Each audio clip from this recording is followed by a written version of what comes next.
Hello student, let us do this question from vector algebra. इस question में अपने को क्या दिया हुआ है? एक ट्रायंगल के वर्टिसेस के पोजीशन वेक्टर दिए हुए हैं। ठीक है, और उसी ट्रायंगल का ऑर्थो सेंटर और सर्कल सेंटर भी पोजीशन वेक्टर के फॉर्म में दिया हुआ है। और पूछा है alpha plus 2 beta plus 5 gamma. अब देखो इस क्वेश्चन को कैसे करते हैं। एक ट्रायंगल ड्रॉ कर लेते हैं पहले अपन, है ना।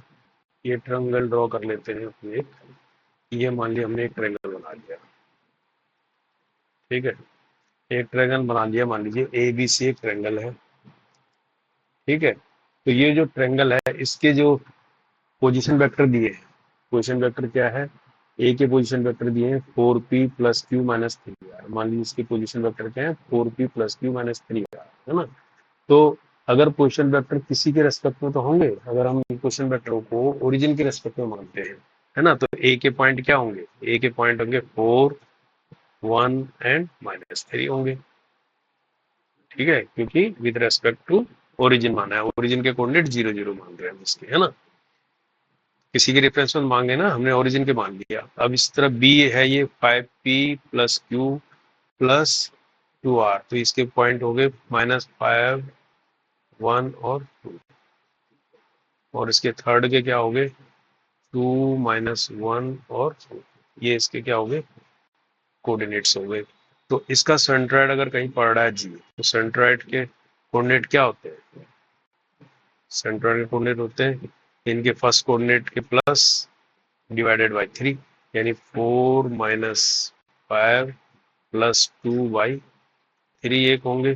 सेकंड कोऑर्डिनेट होंगे 1 प्लस 1 -1/3 होंगे। थर्ड कोऑर्डिनेट होंगे -3 प्लस 2 प्लस 2/3 होंगे।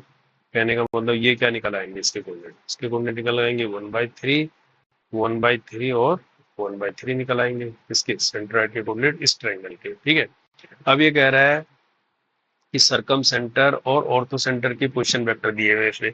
तो सर्कम सेंटर और ऑर्थो सेंटर का भी सेंट्रॉइड के साथ एक रिलेशन होता है, वो आप लोगों को पता होना चाहिए। अगर ये सेंट्रॉइड है ना, तो ये सर्कम सेंटर है और ये ऑर्थो सेंटर है, तो ये इसको डिवाइड करता है 1/2 की रेशो में। और इसके कोऑर्डिनेट आपको पता है कितने? 1/3, 1/3 और 1/3।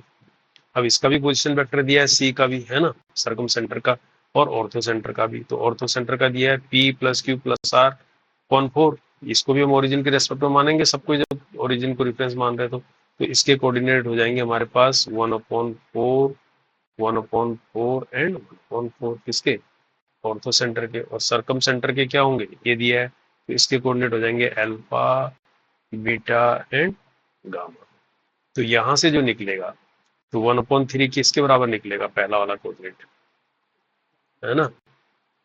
यहाँ से अगर जी को निकालना चाहें हम, इस रिलेशन को भूल जाओ अभी, ये रिलेशन से तो हम निकाला है, हम अपने हिसाब से यहाँ से अगर निकालते हैं इसको जी को, है ना, इन दोनों के बीच के रिलेशन को यूज करके, तो यहाँ से जी क्या निकलेगा?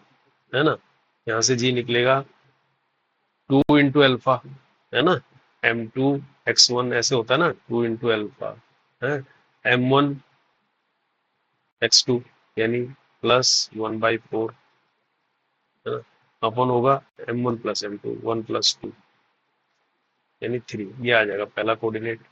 ठीक है इसका। ठीक इसी तरह से दूसरा आ जाएगा 2 बीटा प्लस 1/4/3, है ना, ये आ जाएगा। फिर तीसरा आ जाएगा इसी तरह से 2 गामा प्लस 1/4/3 आ जाएगा। ये आ जाएगा यहाँ से। अब इनको कंपेयर करेंगे इसके साथ, किसी एक के साथ कंपेयर करो तो 2 अल्फा प्लस 1/4/3 इजिकल टू क्या है एक्चुअल में? 1/3। ये तो कह रहे हैं 1/3। तो यहाँ से 3 से 3 कट जाएगा, तो 2 अल्फा प्लस 1/4 इजिकल टू आ जाएगा 1। तो 2 अल्फा इजिकल टू आ जाएगा 1 माइनस 1/4। तो ये कितना आ जाएगा? 3/4। तो यहाँ से अल्फा कितना आ जाएगा?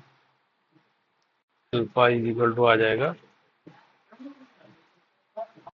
3/8।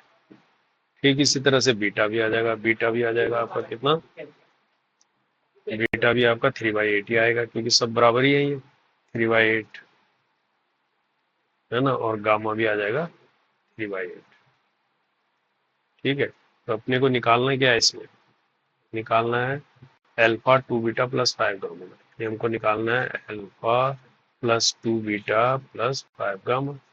कर दो इसको, अल्फा की जगह आ गया 3/8 प्लस 2 3 जा 6/8 प्लस 5 गामा 15/8, है ना। ये कितना हो गया 21 21 और 3 24 24/8, तो 8 3 जा 24, 3 इज द आंसर।